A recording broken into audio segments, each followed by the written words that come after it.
Bacon's good. Yes, it is.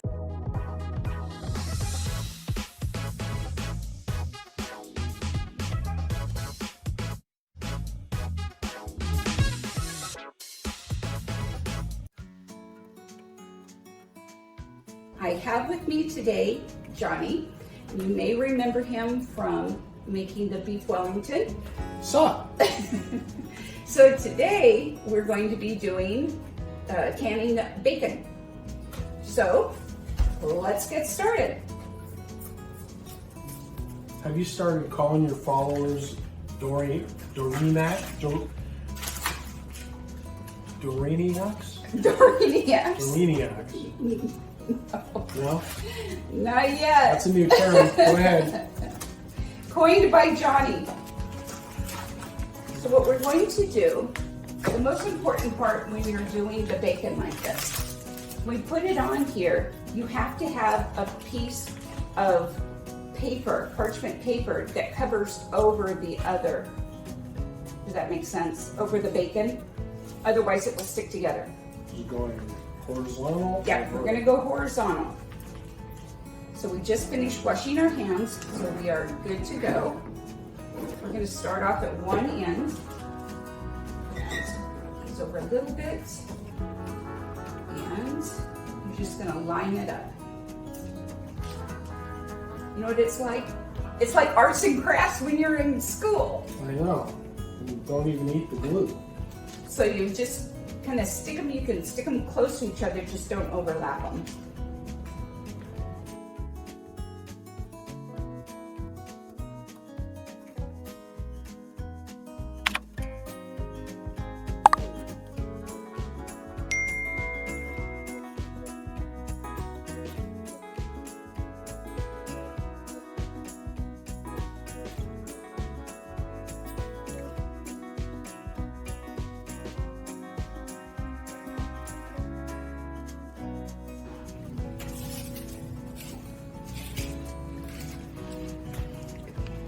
Excellent work, Johnny. Thank you.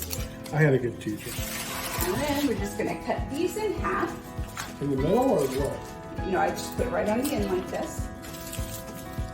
And then what we're gonna do, we're just gonna flip her over. Like that.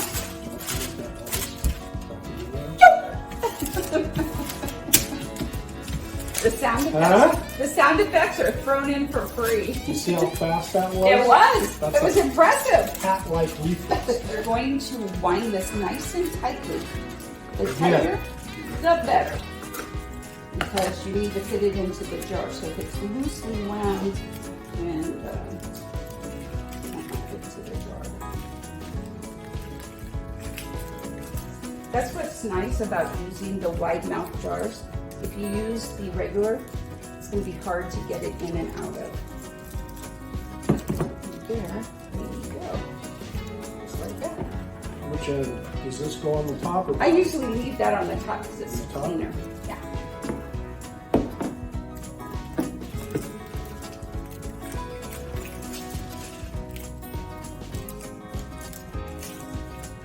There you go, and you always want to make sure you kind of squish it down because you want to get that head space.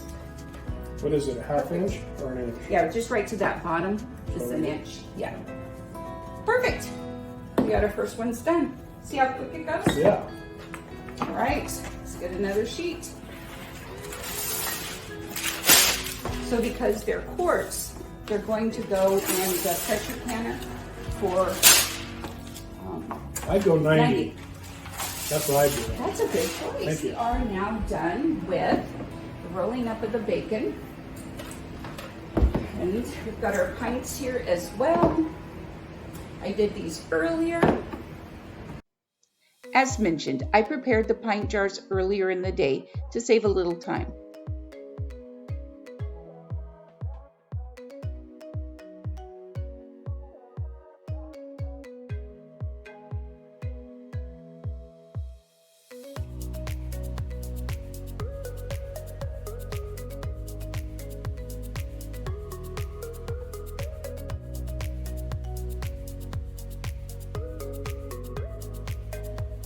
the difference between preparing pints and quarts, I cut the bacon in half before rolling in parchment paper.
I'm able to fit approximately 10 ounces into the pint jars. For quarts, you can fit about a pound.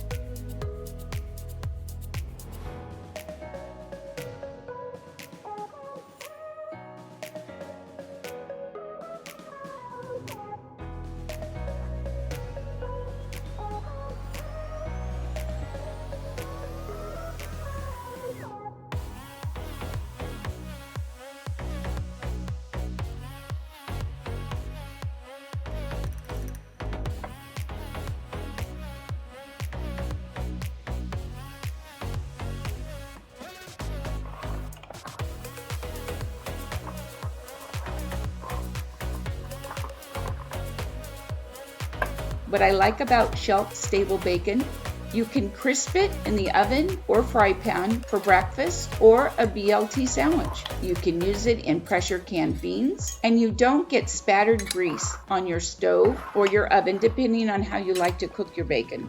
If you have other ways you'd use pressure canned bacon, please let us know in the comments below.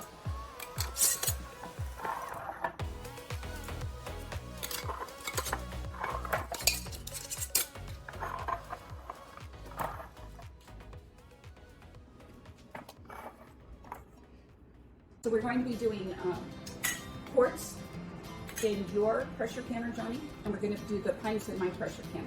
We're going to do vinegar on the rim of the jars before we put the lids on. And that's going to make sure there's no debris. You don't want anything that goes in between the lid and the jar that would cause it not to seal. Okay. I saw this video of this one girl that does it this way. Nice. I mean, it's not it. She's the only one that. And I'd like also to say that I'm doing this finger tight. Finger tight. Even though Rick or Will, she can't do it because she has a film. I know. Poor Miss Lori. I love her to death. Did you see her latest one? Oh, Mr. Brown? Mr. Brown. Now, did you see her latest one with the tomato cracker salad? Yeah. Yeah, that one posted today. But I did see Appalachians. She had that Tara? issue with her car. I know. The Kia. She just did a ready for nuclear video and all that. Yep. So, Yep. Okay, let's do it. I think this one's mine. Okay. You know what? You know what they'll call this? There you go. That's the dealy cup. You know what we could call this? Dueling canners. Oh, down. Okay, so what we just did is we put in the quarts jars in Johnny's canner, and we put the pint jars in my canner, and we turned on the heat. You want your water cold because our jars are cold. If your jars were hot, you want your water hot because you don't want that temperature to shatter your jars. Which is not a good thing. It's not a good Has thing. not happened to me, That's not happened to me yet. but I've heard. I didn't use the word yet. Because that's assuming it's going to happen. It could. You never know. All right, so now we're just going to wait until we get some sputtering here, get the air out of the canner, and that's going to create the pressure.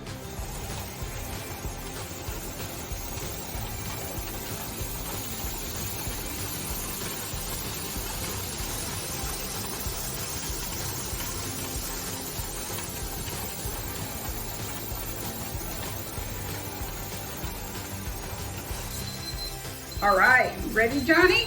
10 minutes are up. Okay.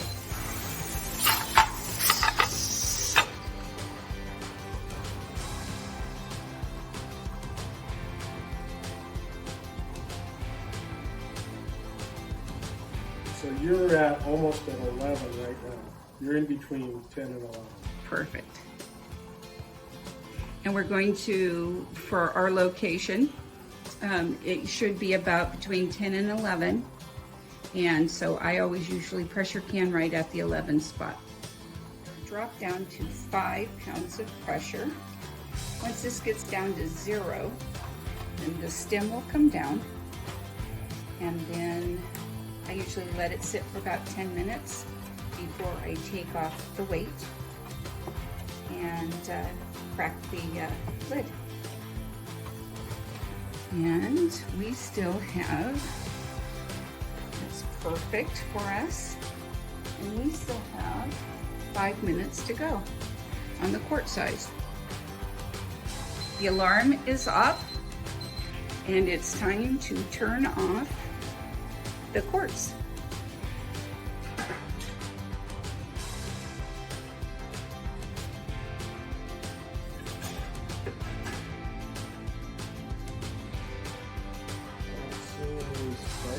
Let's take a look inside. Ooh, very nice. Nice, nice.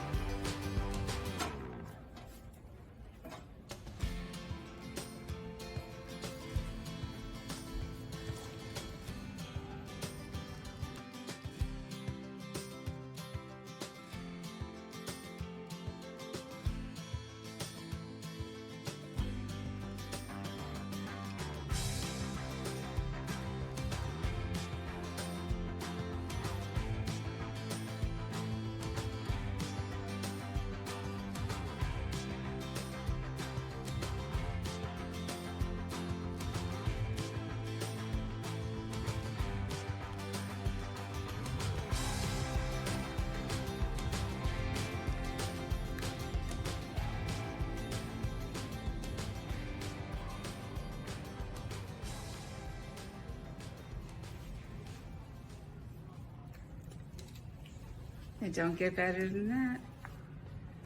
Well, what do you think? Bacon's good. Yes, it is.